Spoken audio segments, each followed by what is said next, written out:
விஷால் சௌந்தர்யா கூட பேசுறது தர்ஷிகாக்கு ரொம்பவே கவலையா இருக்கா. முக்கியமாக பார்த்தீங்கன்னா அவங்க பொசசிவ்னஸ் ரொம்பவே ஜாஸ்தியாகிடுச்சு. தர்ஷிகா பொறுத்த வரைக்கும் அவங்களோட ஆட்டம் அவுட்டுன்னு சொல்லிட்டு இப்போ எல்லாருக்குமே தெரிஞ்சு போச்சு. கூட இருந்த சாச்சனா சும்மா இல்லாமல் அவங்களையுமே ஏற்றி விட்டுட்டு இருக்காங்க. நீங்கள் இவங்களோட பேசிட்டு இருக்கீங்க, அதனால தான் இவங்க ஒரு மாதிரி ஆகிறாங்க, ஏன் எனக்கும் கஷ்டமாக இருக்குன்னு சொல்கிறாங்க. அதுக்கு விஷால் சொல்கிறாரு, அப்படிலாம் கிடையாது, எனக்கு எல்லாருமே ஒரே மாதிரி தான். இன்றைக்கி நம்ம ஒவ்வொருத்தருமே குத்துற மாதிரி வரும், கடைசி 5 வாரத்தில் நீயும் நானும் சரி குத்துற மாதிரி கூட இருக்கலாம். ஸோ அதனால் ஃப்ரெண்ட்ஷிப்பு அது இதெல்லாம் சொல்லிட்டு நம்ம தூரமாக எடுத்து வச்சுக்க வேண்டியதான். எங்கே சில பேரை நமக்கு பிடிக்காது, ஆனால் வெளியில் போய் அது வேற மாதிரி இருக்கலாம், இல்லை வெளியில் கூட வேற மாதிரி கூட மாறலாம். சௌந்தர்யா பொறுத்த வரைக்கும் அவள் பண்ணுற க்யூட்னஸ்ஸு எல்லாமே ஓகே தான், ஆனால் ஒரு கட்டத்தில் நமக்கு இங்கே வெறுப்பாக இருக்கு இல்லையா. அதுவே வெளியில் போனால் அதுவுமே இன்ட்ரெஸ்டிங்காக தான் இருக்கும். ஸோ இந்த கேமை பொறுத்த வரைக்கும் எல்லாருமே இப்படி தான் நம்ம பிஹேவ் பண்ணிகிட்ருக்கோம்.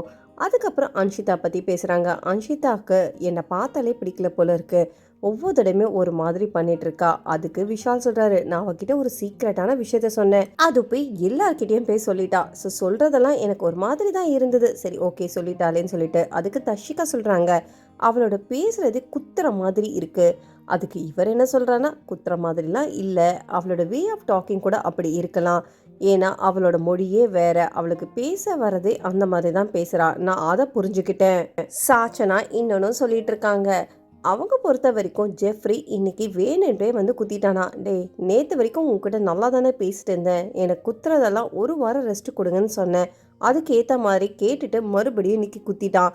எனக்கு அதை பார்த்த உடனே கடுப்பாயிடுச்சு. சரி ஓகே இதுதானே கேம்னு சொல்லிட்டு நானுமே விட்டுட்டேன். அருண் பொறுத்த வரைக்கும் ஒரு வித்தியாசமானது பண்ணாரு. என்னன்னா மஞ்சரி கிட்ட போய் பேசுறாரு. மஞ்சரி கிட்ட சொல்றாரு, நீங்க நின்னதெல்லாம் எனக்கு ரொம்பவே ஆச்சரியமா இருந்தது, ஒருத்தங்களை உங்களை பிடிச்சி எல்லாமே பண்ணாங்க, அதுக்கப்புறம் நான் காலை வச்சு காலை தூக்குன்னு சொல்லிட்டு பொம்மை விஷயத்துல சொன்னீங்க, ஆனால் அதை எல்லாருமே யாருக்குமே பயப்படாமல் ஒத்துக்கிட்டீங்க. எனக்கு அப்போ தான் தெரிஞ்சுது உங்களோட நேர்மையை.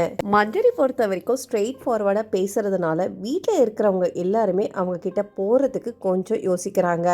அவங்க என்ன சொல்கிறாங்கன்னா, நான் அப்படித்தான் எல்லாத்துலேயுமே ஸ்ட்ரெயிட் ஃபார்வர்டாக இருப்பேன், ஆனால் அது சில பேருக்கு அது வந்து வேறு மாதிரி தோணும்.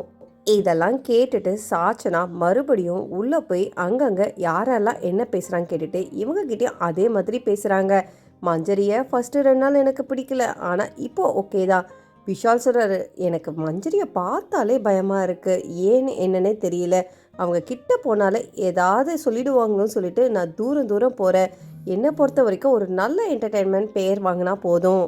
நாளையோட டாஸ்க்கு அப்டேட்டும் ஆயிடுச்சு. டீம் ஏஞ்சல்ஸ் வெர்சஸ் டெமான்ஸ் தான். டீம் ஏஞ்சல்ஸில் பார்த்தீங்கன்னா இவங்க 8 பேர் இருக்காங்க. இதில் கோவா கேங்கு, பிரியாணி கேங்கும் பிரிஞ்சாச்சு. டீமான்ஸில் பார்த்தீங்கன்னா இருக்கிறதுல பிரச்சனைக்குரிய ஆளுங்களை எல்லாருமே தூக்கி பிக் பாஸ் போட்டிருக்காரு. இதில் ஹைலைட் பார்த்தீங்கன்னா இதுலேயுமே இவங்க பிரிஞ்சுட்டாங்க. டிஆர்பி ரொம்பவே கம்மியாக இருக்கிறதுனால தான் இந்த மாதிரி டாஸ்கெல்லாம் கொண்டுட்டு வராங்க. நாளைக்கு டிஆர்பிக்கு பஞ்சமே இருக்க போகிறதில்ல. சௌந்தர்யா பொறுத்த வரைக்கும் டேமானில் ஃபர்ஸ்ட் டே இருக்க போகிறாங்க. அதுக்கப்புறம் ஏஞ்சலாக மாறினா கூட மாறலாம், ஆனால் அது எப்படி இருக்க போகுதுன்றது நமக்கு நாளைக்கு தான் தெரியும்.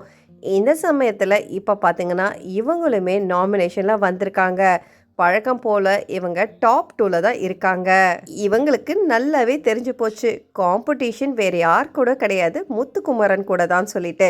ஸோ முத்துக்குமாரனை மண்டையை கழவர, மண்டையில் ஒன்றுமே இல்லைன்னு சொல்லிட்டு இருந்தவங்க முத்துக்குமாரன் தான் டாப் 1ல் இருக்காரு. ஸோ இதெல்லாம் பற்றி என்ன நினைக்கிறீங்கன்னு சொல்லிட்டு கமெண்ட் பண்ணிவிட்டு பிக் பாஸ் தமிழ் 8 சம்மந்தமான அப்டேட்ஸ்லாம் பார்க்கறதுக்கு என் சேனலை மறக்காமல் சப்ஸ்கிரைப் பண்ணி சப்போர்ட் பண்ணுங்கள்.